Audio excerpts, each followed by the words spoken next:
صدر کا عہدہ آصف علی زرداری صاحب کے لیے آپ نے مانگ لیا اس حکومت سازی میں، اور ایک بلوچستان کی حکومت بھی آپ نے لے لی ہے اور چیئرمین سینٹ کا بھی۔ اچھا، آصف علی زرداری صاحب کا تو ڈکلیئر کر دیا آپ نے کہ صدر آئیں گے، چیئرمین سینٹ کے لیے کوئسچن مارک ہے سر۔ اس میں ہم جیسے میڈیا پرسن کے ساتھ ساتھ پاکستان پیپلز پارٹی کے اہم ترین لوگ بھی جو ہے کوئسچن مارک ہے کہ کیا چیئرمین سینٹ جو نگراں وزیر اعظم ہیں جناب کاکڑ صاحب، انوار اللہ کاکڑ صاحب، جو کہ وزیر اعظم بننے سے پہلے مریم نواز سے ملاقات کر چکے تھے، ان کی party P M L N میں جا چکی ہے اور وہ بھی اعلان کر چکے تھے کہ ہم پی ایم ایل این کا حصہ بنیں گے، لیکن وہ نگراں بن گئے، تو کیا ان کو سینٹ کا چیئرمین بنائے گی یا پاکستان پیپلز پارٹی میں بڑے اہم ترین سینئر لوگ موجود ہیں جن کو Pakistan Peoples Party chairman Senate میں دیکھنا چاہے گی؟ مجھے سمجھ نہیں آتی کہ میڈیا کیوں سپیکولیٹ کرنا شروع ہو گیا۔ کیا میڈیا کا یہ سپیکولیشن ہے نا، یہ پریزمپشن ہے۔ آیا پیپلز پارٹی کے کسی رہنما نے یہ کہا کہ کاکڑ صاحب چیئرمین ہوں گے؟ آئی ڈونٹ تھنک سو، ابھی تک کسی نے یہ کہا ہو۔ کاکڑ صاحب پاکستان پیپلز پارٹی میں ابھی تک تو شامل بھی نہیں ہے۔ وہ ان کی جماعت باپ پارٹی تھی، وہ باپ پارٹی وہ چھوڑ کے چلے گئے جب انہوں نے کیئر ٹیکر پرائم منسٹر بنے۔ اب نئے انتخابات ہوں گے تو وہ دیکھا جائے گا کہ وہ سینیٹر بنتے ہیں کہ نہیں بنتے ہیں۔ پہلے تو وہ سینیٹر بنے تو پھر اس کے بعد وہ چیئرمین کی خواہش کا اظہار کریں گے۔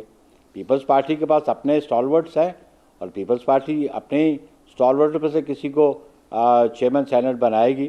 بلکہ ہم تو اسپیکر بھی چاہتے تھے کہ پاکستان پیپلز پارٹی نے اوریجنلی ہم نے تو اسپیکر کا آفس بھی مانگا تھا، لیکن سم ہاؤ جو پولیٹیکل پارلیز ہوئے اس میں اسپیکر این نے لے لیا اور chairman Senate Pakistan Peoples Party کے حصے میں آیا۔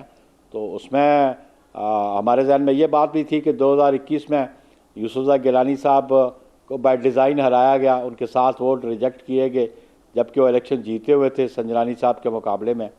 تو ایک تو وہ ایشو بھی ہمارے سامنے ہے۔ تو انشاءاللہ پاکستان پیپلز پارٹی اپنے سینیٹر کو ہی چیئرمین سینٹ منتخب کروائے گی، اور یہ انڈرسٹینڈنگ بھی اور کمٹمنٹ بھی ہے پی ایل ایم این کی کہ وہ ہمارے کینڈیڈیٹ کو وہ سپورٹ کریں گے، اور موسٹ پروبیبلی یوسف گیلانی صاحب کینڈیڈیٹ ہوں گے چیئرمین۔ کلیئر کر دیا سر آپ نے، بہت سے لوگوں کی خواہش اور بڑی بڑی باتیں تھی آج کے انٹرویو میں، آپ نے یہ بالکل کلیئر کر دیا ہے، بہت شکریہ آپ کا۔ بلوچستان حکومت آپ بنانے جا رہے ہیں، جے یو آئی مولانا فضل الرحمان صاحب سے دیرینہ تعلقات تھے، ان کی بھی اچھی خاصی سیٹیں تھیں، کیا انہوں نے شاید اپروچ بھی کیا تھا، آپ کو بھی کیا یا پی ایم ایل این کو کیا، کیا یہ بہتر نہیں تھا کہ پیپلز پارٹی جے یو آئی کے ساتھ مل کر یا قوم پرستوں کے ساتھ مل کر وہاں بلوچستان کی اندر حکومت بناتی، نہ کہ پی ایم ایل این کے ساتھ؟ کیا کہیں گے سر؟ بہتر کیا تھا کیا نہیں تھا یہ ہم نے خود ڈیسائیڈ کرنا ہوتا ہے نا۔ ہم اپنے سیاسی فیصلے خود کرتے ہیں، اور ہم نے خود فیصلہ کیا کہ جو ہم نے بہتر سمجھا ہم نے اس پہ عمل کیا، اور مولانا صاحب بالکل ان کے ساتھ ہمارے درینہ تعلقات ماضی میں بھی تھے، اب بھی سیاسی طور کے علاوہ سماجی تعلقات تو ہوتے ہیں، لیکن پولیٹیکل پارٹیز میں کہتے ہیں دیر از نو پرماننٹ فرینڈ اینڈ پرماننٹ فو، تو یہ سیاست میں رہتا ہے، کبھی ایک پلڑے میں ہوتے ہیں، کبھی ایک دوسرے کے مخالف ہوتے ہیں، تو یہ پولیٹیکل پروسیس میں ہے۔ کیونکہ ہمارا جو بنیادی اپروچمنٹ ہوئی تھی پی ایم ایل این کی طرف سے ہمارے ساتھ، اور جو گورنمنٹ بنانے چاہتے تھے مرکز میں، اور پھر آبویسلی ہم نے سی سی کے فیصلہ کیا ان کے ساتھ، تو یہ طے ہوا کہ بلوچستان میں بھی گورنمنٹ ہم بنائیں گے۔ تو لارجسٹ پارٹی ہماری تھی، سیکنڈ لارجسٹ پارٹی تھی پی ایم ایل این، تو یہ طے ہو گیا۔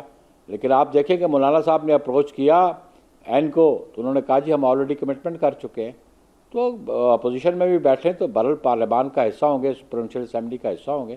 اچھا سر، کیا میں مستقل نہ دوست ہوتا ہے کوئی، نہ دشمن ہوتا ہے کوئی، صحیح سر، بالکل صحیح کہا آپ نے۔ سبسکرائب کریں اور بیل دبائیں تاکہ کوئی خبر رہ نہ جائے۔